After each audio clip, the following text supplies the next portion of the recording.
What is up, guys? It's Jack, and welcome back to another weekly podcast. Now, I also want to give a slight little update. I wanted to start off by first saying thank you to Dr. Bolo for co-hosting this with me last week. It was a hell of a lot of fun, and at the same time, I also wanted to thank you guys, the viewers, for the support on the video. The views were actually more than I anticipated. So, and the update is that there's actually going to finally be some minor rebranding of the channel over here, because obviously we're not doing the exact same thing that we used to do. So there's going to be some minor rebranding, and it just makes sense. So when you see it, you'll know it. So when you get to the main page on my channel, you'll see that the banner is going to be different and the name on the channel is going to be slightly different as well.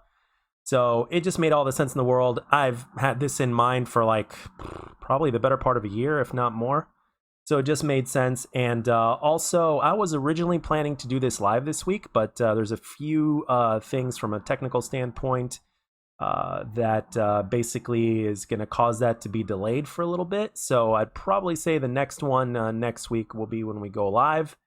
So no worries about there. And on Twitter, you guys actually voted that you prefer going live. And at the same time, it's also good to get the chat involved in the conversation mid-session, so to speak. So that way, a lot more organic, it's a lot more normal, and it involves the guys that just don't want to listen, that actually that don't just want to listen, but also want to be involved directly in the conversation of what's at hand. And speaking of conversation, so what are we going to be talking about this week? Well, we're going to be talking about 6 topics today, and it's going to be, the first one is going to be talking about the Game Pass burnout, quote unquote. And the next one is going to be DrDisrespect and Nadeshot and 100 Thieves are creating their own games, which is really good. And obviously Robert Bowling, who was the community manager, I believe that's what he was, back during Modern Warfare 2 and Modern Warfare 3, basically is a part of DrDisrespect's team as well, if I'm not mistaken, according to tweets and everything like that I've seen. So that kind of has me very interested, especially when you get people that are actually gamers that understand gaming, right? That didn't start out corporate, that are creating all this. So I felt it was a very interesting subject to cover today. And X Defiant, which is basically supposed to be like a Call of Duty clone, but yet slightly different. That's being pretty much being it's been in closed testing for a while. And so I want to talk about that. Xbox and PS5 are going to be getting an upgrade, like kind of like how the PS4 Pro and the Xbox One X were back in last gen, and rumored to be coming out in like either next year or the year after that. I also want to talk about the Sonic Frontier and how they had a little Q&A with one of the people behind the scenes talking about how Sonic Frontier aims to impress critics. And of course, the last but not least subject of the day is going to be the Unreal Engine 5. So let's get right into it. So Game Pass. All right. So now, whether you are a Sony pony or an Xbox fanboy or a PC person or whatever it is, if you're a gamer, I mean, there's really no denying the value for what you're getting with Xbox Game Pass, except obviously the big elephant in the room is that Xbox Game Pass has a very big weakness, that pretty much there are no brand new exclusive games coming, especially this year. As we know, as of recent news, Redfall and Starfield have been delayed to 2023, which I personally am all for. I'd rather have a complete game on launch rather than something that is completely incomplete. I'm just going to say, I don't want the Halo Infinite effect to happen to any other game, because as you know, as of right now, there are more games coming out that are incomplete than ever, right? So there's whether you want to call it Battlefield 2042, whether you want to call it Halo Infinite or Call of Duty Vanguard or whatever the deal is, it's there's now, granted, I think Call of Duty Vanguard, even though it's got a shit ton of problems, I think it's the more complete version of the 3 games, if I'm not mistaken. But with that being said, you got to be lacking something, right? If you're forced to basically release a game at a certain date, and basically you've got a whole bunch of things going on behind the scenes, As we recently found out, as of Twitter and social media, there are people that are still continuing to leave 343. People that are just basically mid-tier developers in terms of their position, not in terms of their talent, but in terms of their position. And then you got guys like the higher ups, like one of the lead designers of the game, leaving, as it's been recently said. So, but with that being said, there's a lot of indie games. There's a lot of hidden gems that are in Game Pass that wouldn't get the kind of game time and traction or even financial success if it wasn't for Game Pass. But you really can't overlook the fact that there's nothing exclusive to Xbox that is coming out, nothing brand new and exclusive that's coming out this year. Now, is that going to be permanent? Hell no. Redfall and Starfield and a few other games obviously are still going to be coming out in 2023. As I mentioned before, it's just going to take some more time in order to get the ball rolling and to get some momentum in order for Xbox Game Pass to flourish even more and to keep people subscribed consistently for more. But the problem is that people, especially gamers, the majority of gamers, a high percentage of gamers, don't really have an attention span that lasts for too long. And a lot of them get bored very, very easily. And the thing is, ultimately, I think there's a few little things they can do to kind of up the value of Game Pass. And basically the first thing that comes to mind is, put more games on there. Put more games on there, and obviously you've got obviously one of the things that Xbox has going for it is the backwards compatibility. So you've got the multiple generations of Xbox that are on there, and you can actually download them. Which is really good. You can download them and install them. So as opposed to stream playing them or whatever the hell you want to call it. So it's got a lot of things going for it, and the possibilities are pretty endless, it seems, and limitless. But again, good start in terms of the service itself, but then obviously when you don't have exclusives coming, especially since your personal weakness as Microsoft and Xbox is the exclusives, because when you look at what Sony's doing, when you look at Nintendo, if you look at Nintendo's exclusives and Sony's exclusives, I think a lot of people would agree that those guys are a step above in terms of their exclusive games and stuff like that. And Xbox needs to also create new exclusives that are going to be like the big thing that kind of stands out for them, right? So obviously that takes time. They can't just rely on Gears. They can't just rely on Halo, to name a few. So they got to create a few new things in order to establish their identity and to create that variety that a lot of fans really crave. And I think this is where, in terms of that kind of creativity, I think this is where Microsoft and company at Xbox can pretty much look at and kind of see what Nintendo is doing and what Sony's doing, and obviously, which they're obviously already doing. But I personally don't think there's anything wrong with taking a few ideas and implementing your own version of those ideas and then put that into your own thing, and there you go. I mean, hell, look at what Sony's doing with their PS thing. They got like, what, 3 tiers of it or something like that. So, but yeah, so it's just going to take a little bit more time in order to get things going from Microsoft's end. But again, the problem is exclusivity matters in terms of your own unique brand of games. And at the same time, you've got the impatient fan base as well. So you gotta be able to combat that, and you got to keep up with the times, or else you are going to miss the train and get left behind. That's just the way it works. Microsoft knows this. And I think it's, again, it's just going to be a matter of time. And then when officially they do get a lot of momentum going, I think it's going to be great. But at the same time, Sony's a hell of a competitor, and so is Nintendo. And ultimately, at the end of the day, it's going to always be competition. But that's a good thing, though, because competition is healthy. We don't want what happened with WWE, or back in the day known as WWF in wrestling, to where Vince McMahon bought out the WCW. We don't want that. We want competition to remain because it's healthy, and it also, in a sense, kind of keeps things interesting and forces the developers and the publishers to continue to create, to try to get the upper hand over their competition every single time. So, and at the same time, you also need to know and understand and be transparent with what gamers want. And I think that's part of the problem as well, is that there's not enough transparency between like, in terms of Like, gamers are saying their thing, and you would think with the internet and social media that it would be a lot easier, and wham bam, there you go, right? I mean, Twitter alone, right, has the power to do this, and then other apps as well. But unfortunately, a lot of times, in terms of what we say and what our requests are, falling on deaf ears when it comes to things like corporate. Because the developers, I know they hear us loud and clear, for the most part at least, because there's, well, with Halo Infinite, that's kind of a big question mark, because a lot of the community thinks that 343 doesn't give a damn about Halo Infinite.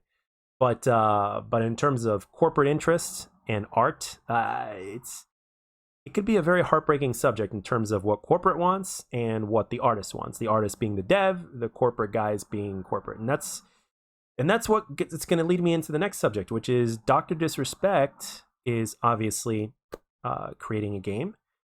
He's getting his own team of developers on there. They're constantly adding more people, including former Call of Duty developers that have extensive experience on that kind of game creation, as well as Nadeshot and 100 Thieves announcing, I think it was either earlier this week or late last week, that they are creating a game. And that's awesome. I remember Robert Bowling, I believe yesterday it was, he posted a tweet that basically said, and I'm paraphrasing here, that one of the things is like, you obviously he's excited about this new guy that's coming onto the team, and one of the things that he mentioned that really caught my attention was breaking the rule book.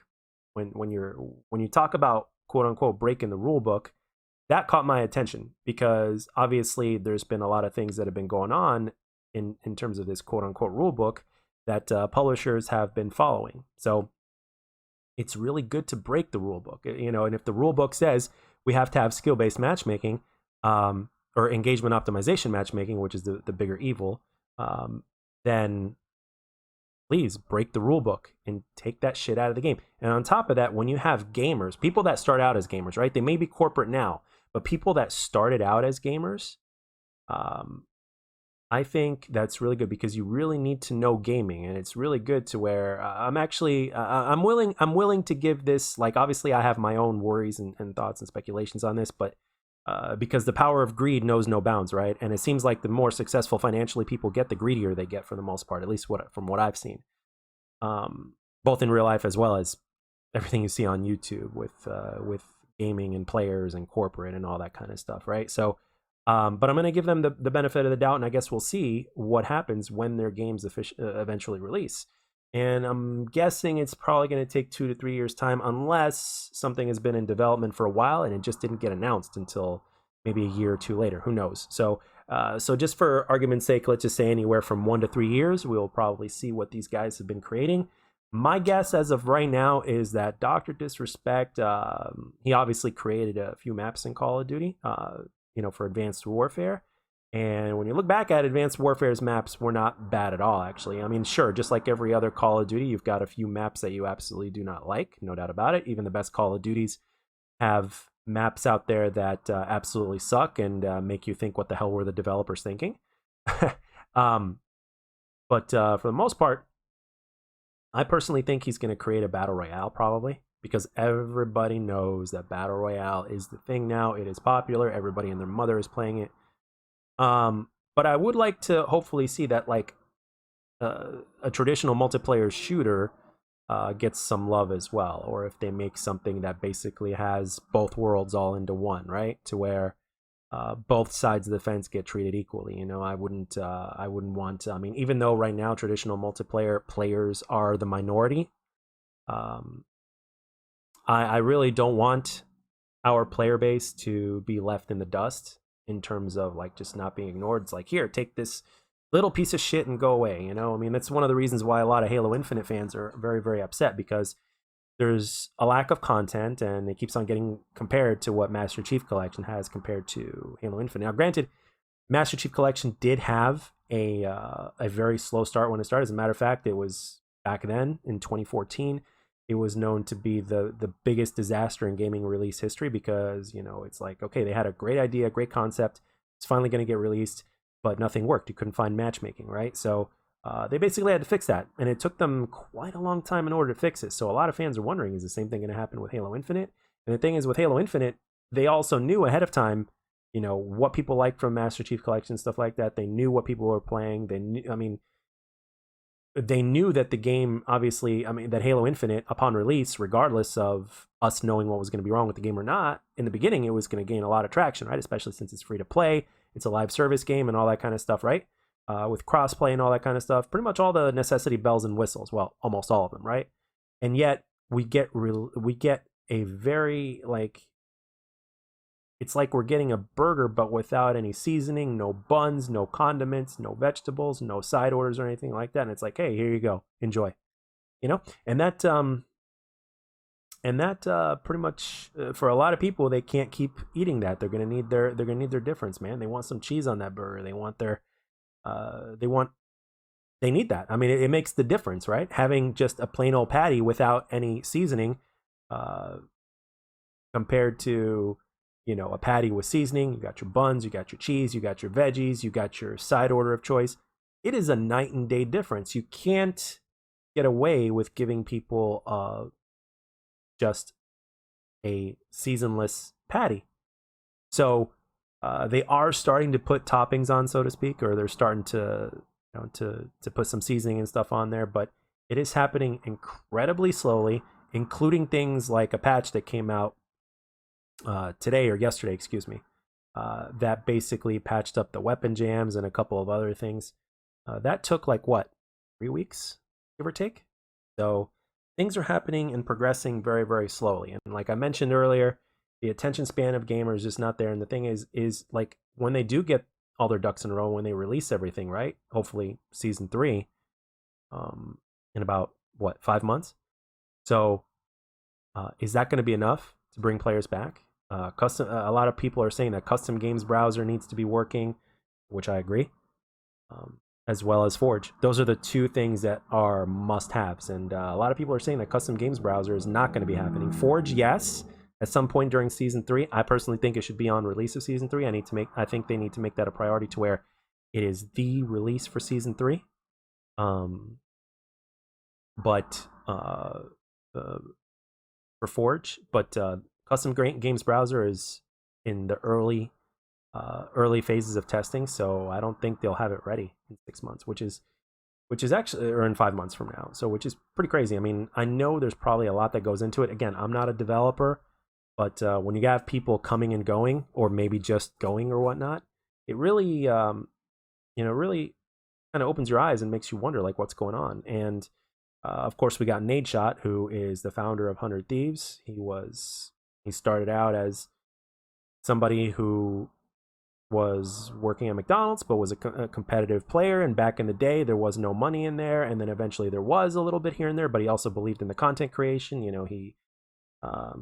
He ended up on Optic Gaming. Hex taught him a whole ton. They believed in the content creation. Optic Gaming ended up being this huge thing. And then Nadeshot eventually ended up becoming the big name of Optic, and then eventually just went on to do his own thing. He stopped playing competitively, and then eventually, fast forward some time later, he ended up creating 100 Thieves, and then fast forward some time later, he's got his own competitive team, his brand, and stuff like that. And as of today, as of this week, in terms of the announcement, or whenever it was, maybe last week, I don't know, I don't remember, but they're creating their own game now. So it takes a lot of time and a lot of resources in order to create a game. So it just goes to show you that the success is really, really up there. And I really hope that they really do put their money where their mouth is when it comes to creating this game, because they should know. I mean, I'd be shocked if they didn't know, but I'm sure they do.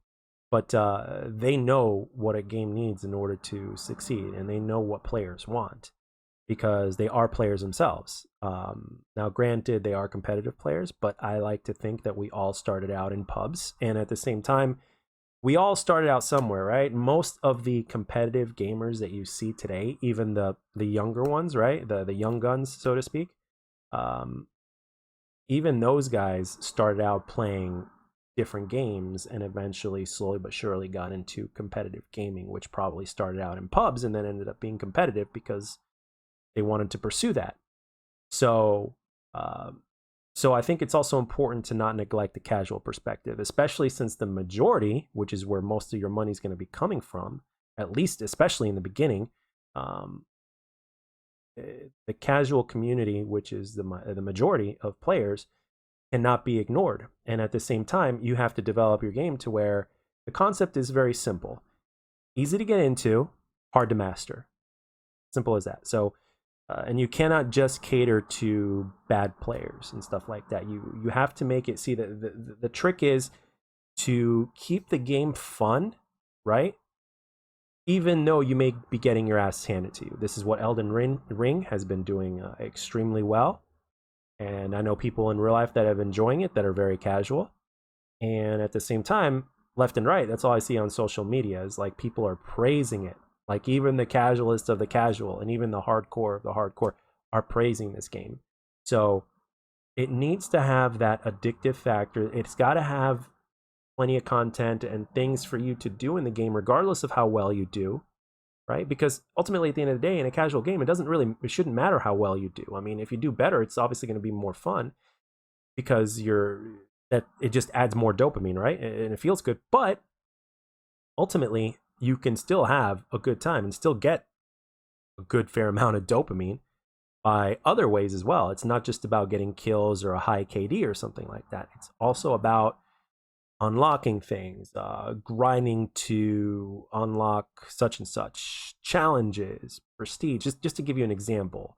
And they can go far beyond whatever they've gone before. You can have endless amounts of challenges, whether you're a slayer or an objective player, or whether you are whatever you play, they can have endless amount of challenges. It really kind of drives me nuts how over the years Call of Duty developers have never had, like, for instance, challenges that basically say, hey, get 50 kills in a domination match, or get 100 kills in a domination, or get over 100 kills in a domination, or whatnot, or 50 gun kills in a domination, or 100 gun kills, or a certain amount with your score streaks and stuff like that. Like, I mean, they can, like, they've basically kept it very basic, but there can be so many multiple tiers of challenges to where it can seem endless. And they could definitely improve the prestige system to get the best of both worlds. Everybody and their mother is doing a battle pass now. If you're gonna do it, you're gonna do it right. Apparently, I guess Fortnite is probably still doing it right, and everybody seems to love it. I don't think anybody's complaining about the battle pass in Fortnite or whatnot. So it's like, you also have to pay attention in terms of what people are saying about all these different games, and you can't just look into multiplayer games either. Multiplayer games can also take inspiration from single player games. Going back to what I said about Elden Ring, for instance. Even before Elden Ring, I remember there was a game called Cuphead, and that is a very difficult game, but at the same time, it was praised, and a lot of people had a lot of fun out of it, and for as long as it lasted, people were enjoying it. So, you got to look to the origins of gaming, and you got to look at the casual perspective, and it's like, okay, you got to ask yourself, how do we make this addictive to where people keep coming back, and how do we make it easy to access but hard to master, and at the same time, how do we make it competitive? Because ultimately, these guys, there's no way that they're not going to create a competitive ranked mode. There's just no way. So yeah, I'm very eager, and I'm going to give them the benefit of the doubt in terms of what these guys create. So that in and of itself gives me a little bit of hope in terms of first-person shooter multiplayer gaming, because I seriously think it's going to be a shooter that these guys are going to create. And again, DrDisrespect has worked on Advanced Warfare in terms of map development. He's played a multitude of battle royales, so both first and third-person shooters. So we're going to get either a first-person shooter or a third-person shooter from DrDisrespect's point of view. And from Nadeshot's, we're probably going to get most likely a first-person shooter. So all I can say is that they're definitely going to be shooters, and I think there's potential for it to be done right. And this is actually a good thing to where I think these two guys setting the example of doing it right, granted they do it right, and if they become very financially successful from it, the other developers out there are going to take notice. Or I'm sorry, not the developers, because the developers know this, but publishers are going to take notice. Because when Fortnite started succeeding, guess what? Everybody started implementing a battle royale into their game. Black Ops 4 came out, and wham, everybody was interested in Blackout. And then obviously Warzone with Modern Warfare 2019. And mobile gaming as well. Mobile gaming is huge, which is pretty insane. So when you look at it, it's like, okay, we need to involve everybody. And the majority of players are casual players. And the people that are playing on mobile, pretty much all of them are casual players. So the proof is in the pudding right there, and hopefully they create the kind of combination or concoction or whatever you want to call it that does everybody justice, to where people will literally have no problem coming back to your game. And if done properly, for cosmetics and stuff like that, they will happily dish out, money, hopefully not too much. Hopefully they price it right to where it's like, yeah, I'll customize my guy, I'll customize my weapon, I'll get this camo that I see here that's in the shop or whatnot. The game is that good. I'm gonna support the game because it's doing everything right, and it's not doing things like a lot of games are doing today, or some games are doing today, like messing with my bullets or my connection mid game or something like that, or forcing me to sweat all the time, or disbanding lobbies. So, and speaking of disbanding lobbies, that's how we're gonna know. That's gonna be one sign. So when they reveal their games, and if they reveal that after every match, like let's say if it's a traditional multiplayer game, if they reveal after every match that that the lobbies get to stay, that you can stay in the same lobby, where you have a choice to back out or not, that's how you know that it's headed in the right direction. If the lobbies will be disbanded automatically with no choice of the player after every match, that is a red flag for disaster. And not only that, let's not forget that this is they can actually change things on the fly, so to speak. Because, like, remember during Modern Warfare 3, they said no last stand, right? Robert Bowling said no last stand. They put final stand in the game, which is the same thing. So I'm pretty sure that was a corporate thing. The guys, that are behind the scenes or whatnot, overlooking everything. But especially since Robert Bowling and everybody, just didn't want last stand, or he even tried to get free content and remade maps back into the game. But the guy, they said no. So basically, as long as they don't do that, to where it's like, yeah, fuck you, last stand, and then final stands in the game, as long as they don't do that, to where it's like, yeah, you can stay in lobbies, and then all of a sudden the game comes out, and all of a sudden, boom, lobbies are disbanding about every match. I mean, I personally don't think that's going to happen, but you can't help but think about it, because history does like to repeat itself, especially when it comes to money, when it comes to the objective of making money and stuff like that. But hopefully these guys do it right, and they also get financial success from it. Granted, they do it right. They do it right, I'll be one of the people that's praising them. If not, then obviously we're in for it's going to be a rough time. So going on to the next subject, I want to talk about X Defiant. Now, we've hardly seen anything from X Defiant, at least from an official state. I mean, there's been, I'm sure, some people that have posted gameplay or whatnot, but they took the Tom Clancy game out of it because everybody was saying this is basically a Call of Duty clone, and this is not a Tom Clancy game. So they took Tom Clancy's name out of the title, which is a good move on their part. And also at the same time, it shows that there's been feedback. If people are saying this is not a Tom Clancy game, then don't have Tom Clancy's name in there. Simple as that. So that's a step in the right direction. So they've already stated that there's not going to be like strict skill-based matchmaking in pubs, which is great. You're going to have people that are going to be similar to specialists that have abilities and stuff like that, and they're focusing on the speed and stuff like that. They're also they were really focused, I think, last week on time to kill and stuff like that, to get that 100% right, and the attachments and how effective the attachments are in terms of how fast is your strafe speed going to be if you use a stock, or all that kind of stuff. So I guess we're taking it one step at a time, and obviously PC got first dibs, and right now they've been doing some gamepad as well as of recently. So I can't wait to see more official things, and there's still a lot of people that haven't been that have submitted tickets to get invited to the flights or whatever the hell you want to call them, but that have not had a chance yet to play. But I'm sure that there are people that you and I may be watching that are streamers and players that are really good that probably have gotten tickets, but they obviously can't talk about it. So I'm pretty sure there's an NDA involved. So I think it's I mean, the game has already obviously been announced or whatnot, and there's already been changes implemented, and there's obvious testing going on within the community and stuff like that in terms of alpha builds, I believe, and stuff like that. But again, whenever, it's always, whether you don't play COD anymore right now, or whether you did, or whatever the thing is, it's always kind of how do I put this? It's always enticing to hear of a type of Call of Duty-esque arcade shooter clone to basically attempt and have their shot at doing it right.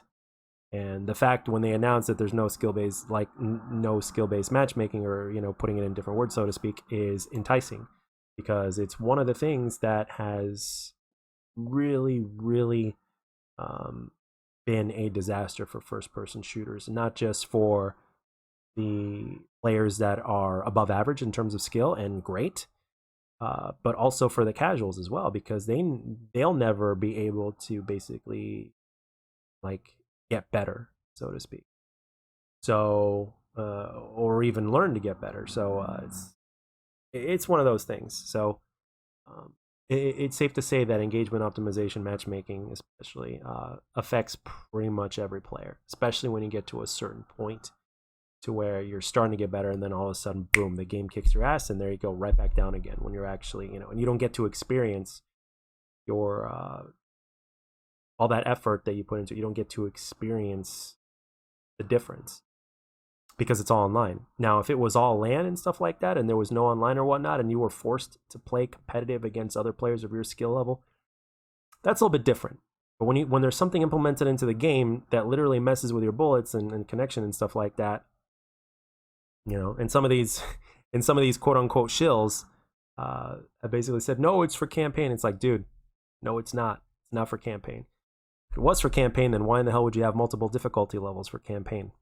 Simple as that. Why would you create something like this? Especially since the campaign is not what makes you the billions of dollars. What makes you the billions of dollars is multiplayer.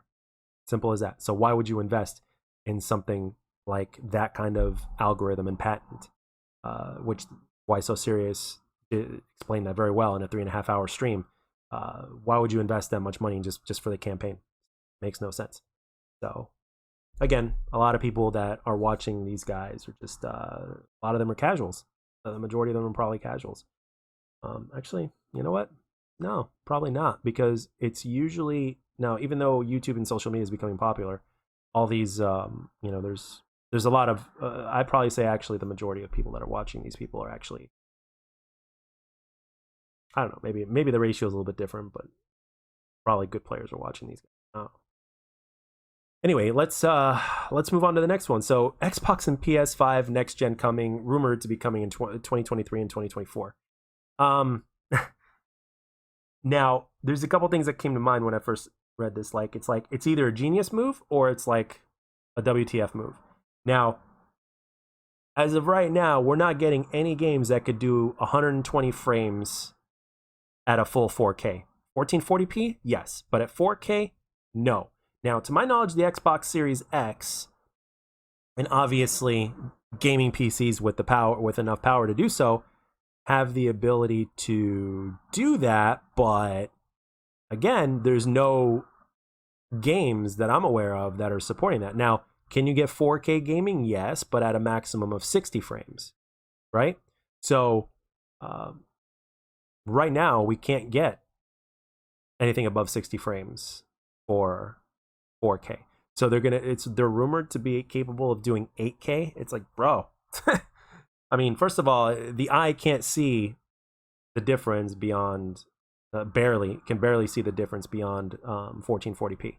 First of all, and the same thing goes with frame rate. I think once you get past like 144, you see less and less of a difference. So maybe 240 is where you see the most difference in terms of like what the difference is between, obviously the biggest difference is like if you go from 30, when you go from 30 to 60, you see a bit of a difference, but then when you go from 60 to 120, that's a big difference. And then after that, the difference slowly, the difference is not as much as that gap is. So now obviously there are people that prefer graphics and they don't care about frames at all. They'll play something at 30 frames, but they want that 8K, even though their eyes can't tell the difference. And and then there's people that can give a rat's ass less about graphics, especially since games right now, I mean, they look good.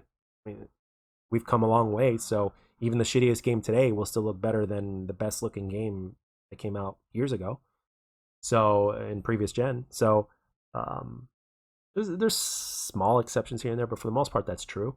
And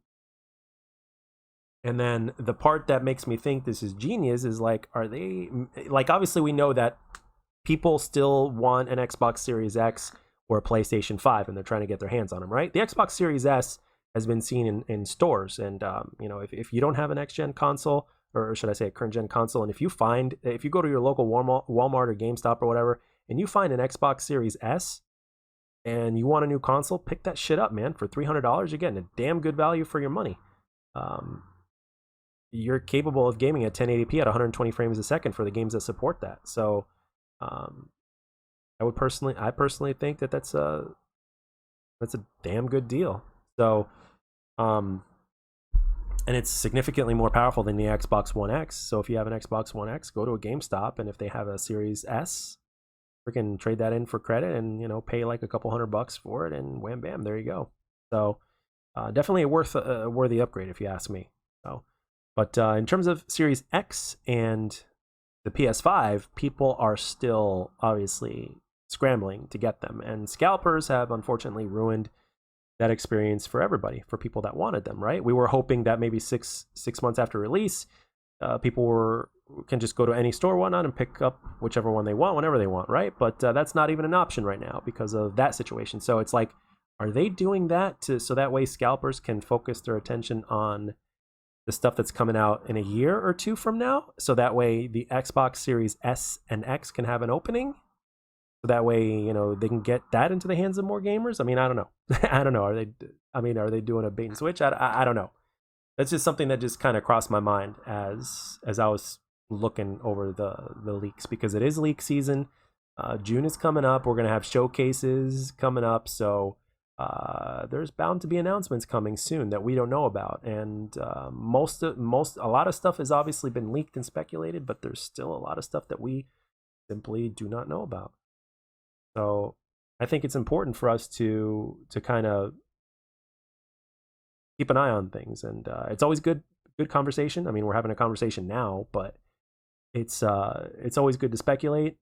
But at the same time, there's still a few things we don't know of, and hopefully we will get a surprise coming up with these showcases coming up, because apparently E3 as of now, at least for now, has been completely canceled, and everything is going to be pretty much digital and online. So they got to promote their shit, so they're still going to be doing their showcase, just not going to be at a real event that you can go to at E3, and it's not going to be called E3 anymore.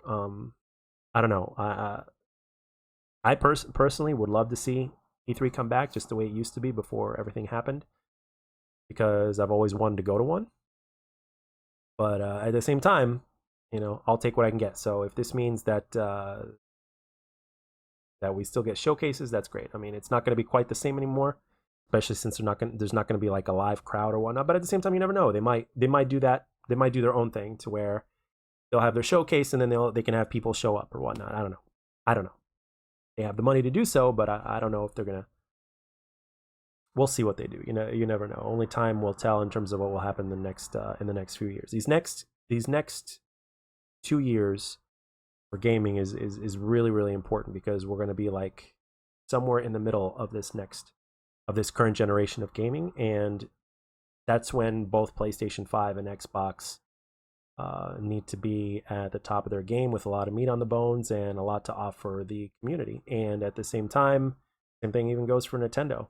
So I'm still waiting on the announcement of, well, they've already announced it, but I'm still waiting on the reveal of Metroid Prime 4 personally, and as well as Donkey Kong. I would love to see a Donkey Kong on the Switch, and of course there's word that the Switch Pro, or whatever the hell it's going to be called, is on the horizon, set to release in 2023 and 2024. I think that'd be awesome, and we'll see what happens. Nintendo, when it comes to exclusives like Mario, I mean, Mario is always going to sell. Obviously, Nintendo's moving to the beat of their own drum, so we will see what happens in terms of that aspect. And then, of course, there's also games that a lot of people want to come back that we haven't seen in a while. Like, for instance, a new Jack and Daxter would be good. A brand new Spyro would be good. Now, obviously, Spyro is Activision now, but you get the point. So we've got a Crash 4 already that came out, I think, last year. So, but again, you can always upgrade those. So, and speaking of which, the next thing I want to talk about is Sonic Frontiers. Now, Sonic Frontiers is obviously Sonic the Hedgehog, and it's said to be an open world game. Now, finally, we're going to get an open world Sonic game. Now, for me personally, this is this has a ton of potential because obviously Sonic is the Sega mascot, right? He is Sega's Mario. He is, um, he's Sega's Crash Bandicoot, so to speak, right? So, um, Sonic has always had its own uniqueness to its gameplay and everything like that, but it seems like there was always potential that just wasn't fully reached. It kept on getting better and better, and then it kind of took a few steps back in terms of what they were doing, and then it seemed to go better again, and then it took a few steps back, and then they went back to old school with with Sonic Mania, and then it's like, okay, they've kind of gone taken a few steps forward and then a lot of steps back, and then they're just so I think if done right, Sonic Frontiers being an open world game has a ton of potential. First of all, the game has to have got to be a lot of meat on the bone. Got to last long. There's got to be a lot of things to do in the game, things like side quests and stuff like that, challenges, and there's also got to be multiple characters. We're talking, not just Sonic, but you got to have all the other guys in there. And of course, you have to have unique boss battles. You got to have boss battles that are huge, like Shadow of the Colossus style, and then at the same time, you got to have boss battles that are not so huge, that require different strategy in order to beat them. So Sonic in and of itself, in terms of character and stuff like that, it has the potential in order to accomplish all these things, but whether or not it happens is something that remains to be seen. So I, for one, am optimistic. I hope it gets done right. And recently in an article, basically they had a Q&A with either one of the devs or one of the corporate people, and they basically said that Sonic Frontiers aims to impress critics. Now, that's good and everything, but the people that you need to focus on impressing the most are your players. Because even if you have a low player count, right, a quote unquote low player count, guess what? If your game is good, the players will talk about it and they will spread the news.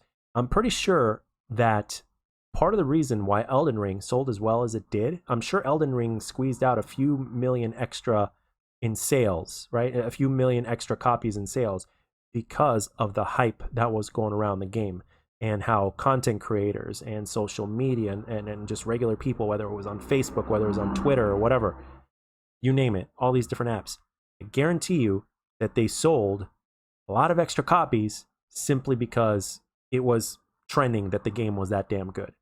So there's a lot more players than there are critics. So it's a very, critics are good. Like things like IGN and getting high scores, yeah, that's great. But unfortunately, some of these critics are corrupt. So you gotta players, on the other hand, they've invested money into your game, and if it's a good game, guess what? They're gonna praise you. They're gonna quote unquote tip you, so to speak, right? They're gonna tip you by basically spreading the word that, yeah, this game is awesome and I love it.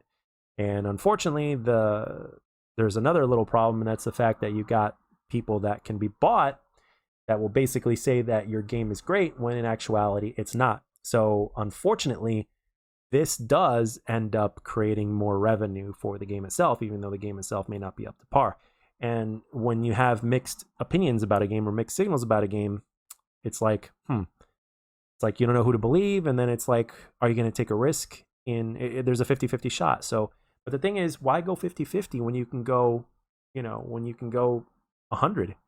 Simply by just focusing on the happiness of the players and the kind of feedback that the players give you and what they've been giving you over the years, as opposed to just worrying about what, let's say, an IGN or a GameStop or a GameSpot would say, for instance, just to name a few, right?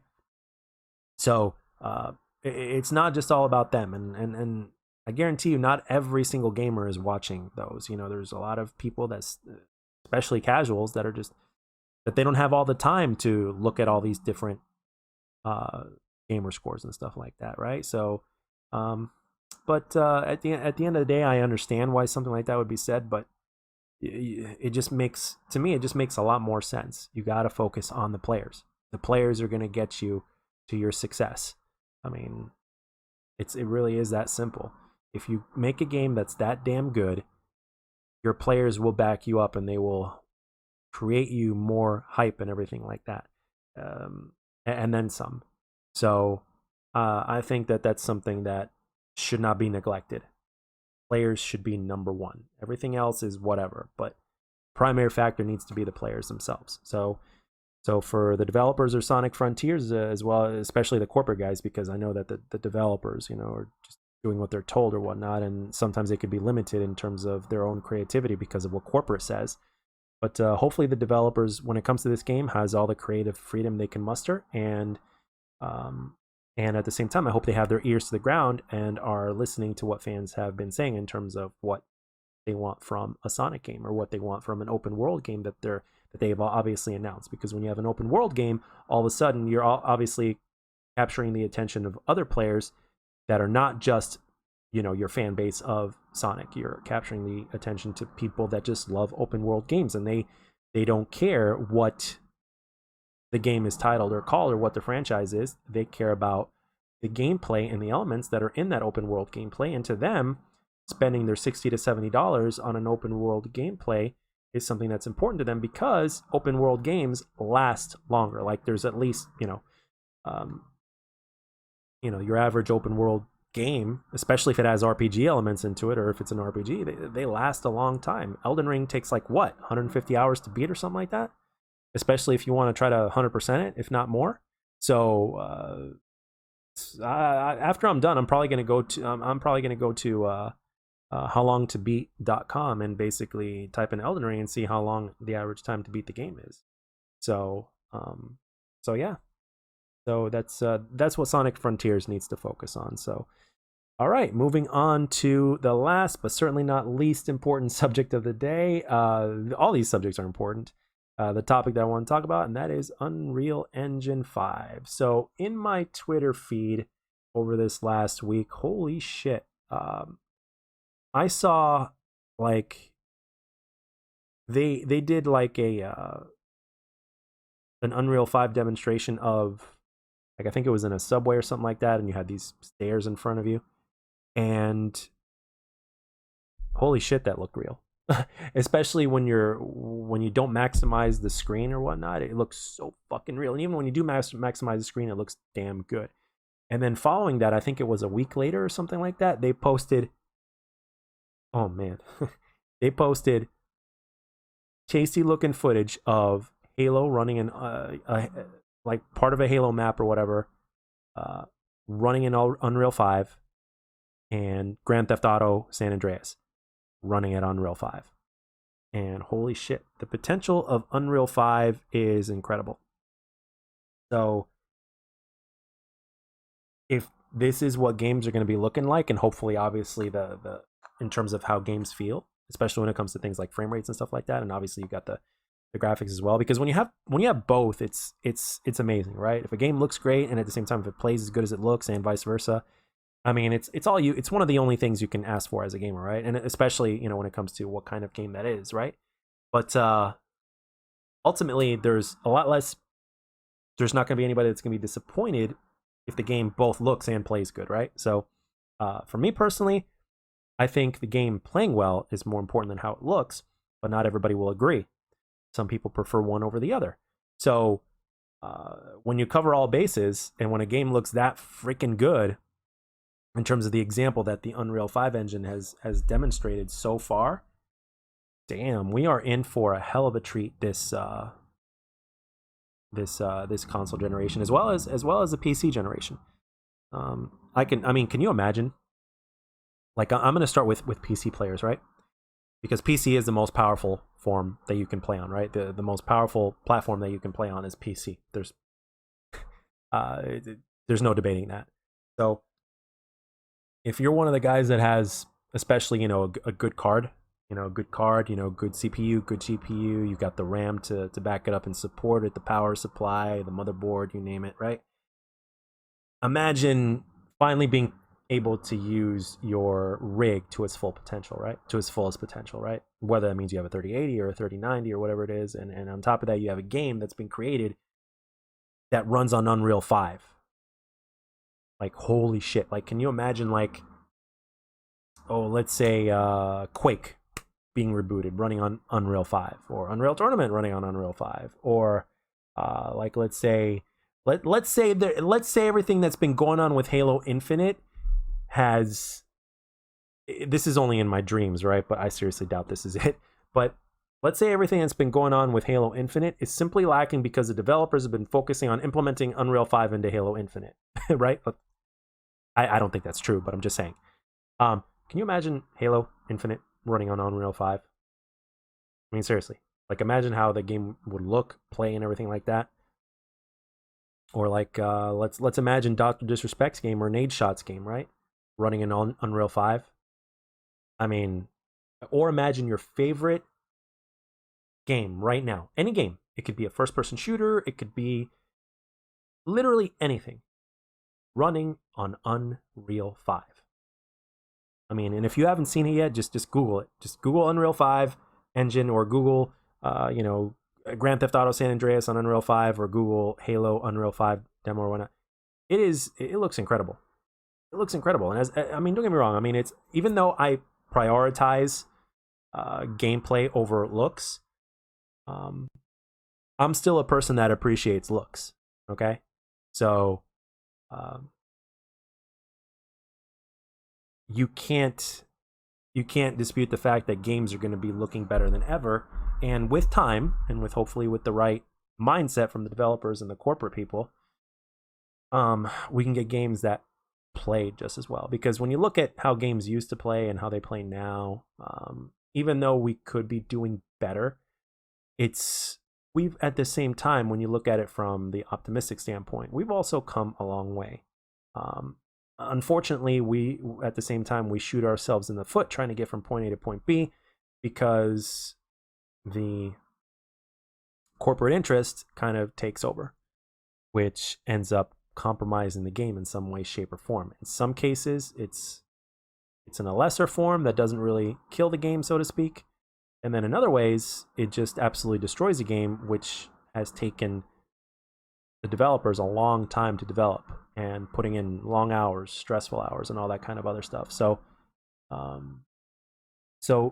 overall, all in all, the gaming, like from a positive standpoint, obviously the future of gaming looks very bright in terms of what we're creating technological wise and all that kind of stuff.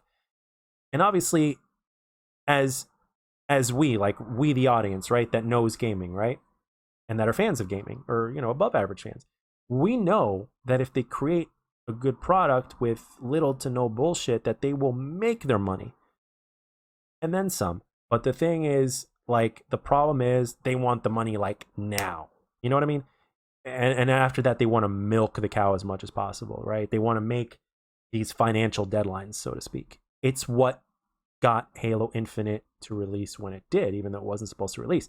They wanted to make it into they wanted to release it by holiday of 2021. So they wanted to release it then. I guarantee you, Halo Infinite would have been a hell of a better game if it didn't get released until this upcoming November, or this upcoming holiday. They wouldn't be focused on quote unquote updating. It would have been, I mean, think of Halo Infinite releasing with everything that it was supposed to release, like with Master Chief, the amount of Master Chief playlists. I mean, the amount of playlists that you see on Master Chief Collection. The campaign looking even better and having even more content and having a story that is more complete and that makes more sense and gives the players even more to do. The open world aspect of the game would have been more complete, right? And multiplayer being what it is, from both a ranked playlist as well as a regular playlist, social playlist. And then, of course, with Forge and your custom games browser, and then, of course, your battle royale. Because in this day and age, the game needs everything, right? So at this point right now, even though I personally do not enjoy battle royale, there's absolutely no doubt that Halo Infinite now needs a battle royale. In the beginning, it seemed like it didn't, but we didn't know that things would end up being the way they are now, even to this extent.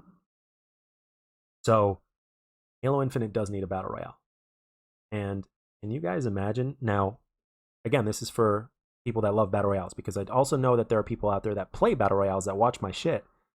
And imagine a battle royale running in Unreal 5. Just visualize that for a minute. And even though I don't enjoy a battle royale, I can still get excited for those other gamers that do, right? So, like, holy shit. Like, or imagine, or even yet, whether it's DrDisrespect's new game running in Unreal 5, or like, let's say they take Apex Legends or Fortnite, or what's the big one? Fortnite and Warzone, right? Running in Unreal 5. Holy shit. Holy shit. And they can even, if they wanted to, they can even remaster Blackout. Blackout 2.0 or whatever. Remaster that shit in Unreal 5 with crossplay and making it free to play. That would be kind of interesting, wouldn't it? I mean, yes, it would make no sense because it would compete with Warzone. But at the same time, it's like, well, the people that prefer Warzone style Battle Royale can just play that. And then the people that play Blackout can prefer that. And I guarantee you that there's probably going to be a lot of people, a high percentage, that are going to go back and forth. Because to my knowledge, there are the people that love Battle Royale. I'm sure there are some of them that will stick to one, right? Because that's their main. But at the same time, I'm sure they probably go back and forth and play different ones as well. Because I see it everywhere. I see people playing Fortnite. I see people playing Apex Legends. I see people playing Warzone. So it's also the genre itself. The genre itself is huge. So yeah. But yeah, so all in all, the future of gaming looks bright. And I'm actually very glad, in concluding this episode, I'm actually very glad to know that there are gamers that are creating their own games now, that are actually in charge. We're not just talking about people that are just, developers. We're talking about people that are in charge that make the decisions. So, Nadeshot, being the founder of 100 Thieves, since 100 Thieves is making a game, he's the boss. So nobody's going to tell him what to do. He's going to make those decisions. And I have faith that he knows what he's doing when it comes to games. So I'm going to give him the benefit of the doubt. But at the same time, everybody is, regardless of financial success, everybody is very prone to greed. No matter how rich you are, it seems like you always want more, and you want to reach new heights, and you become money hungry and money thirsty, and you do anything in order to get it, including sacrificing your integrity. And let's hope that doesn't happen at this point with that. And if it's done right, it's going to be a big change in the gaming community for the better, because it's going to open the eyes and prove to these other corporate entities that, like, hey, this is how you do it. If done right, you can still make your fucking money. So, but like I said before, the corporate entities, they want to make their money now. They want to be in control. They don't want to give control over to the fan base. It's like, no, we want to guarantee ourselves this much, and we're going to manipulate the system in order to do it. We're going to manipulate the game. And anyway, but yeah, the future of gaming has the potential to be the brightest it's ever been for all players. But yet at the same time, as optimistic as we can be and want to be, we can't set our expectations way too high, because recently the times have proven that if we do that, we will end up disappointed, sorely disappointed. So let's hope, all in all, that that does not happen. We've been going on here for about an hour, and that's pretty much all I have to cover. So I hope you guys enjoyed this episode as much as I enjoyed recording it. And let me know down in the comment section in terms of these subjects that we've been talking about. What do you guys think? What are your opinions on everything? And what are you looking forward to the most? And yeah, that's pretty much all I got for this one. I'm looking forward to hearing your guys' feedback, and I'll catch you guys on the next one.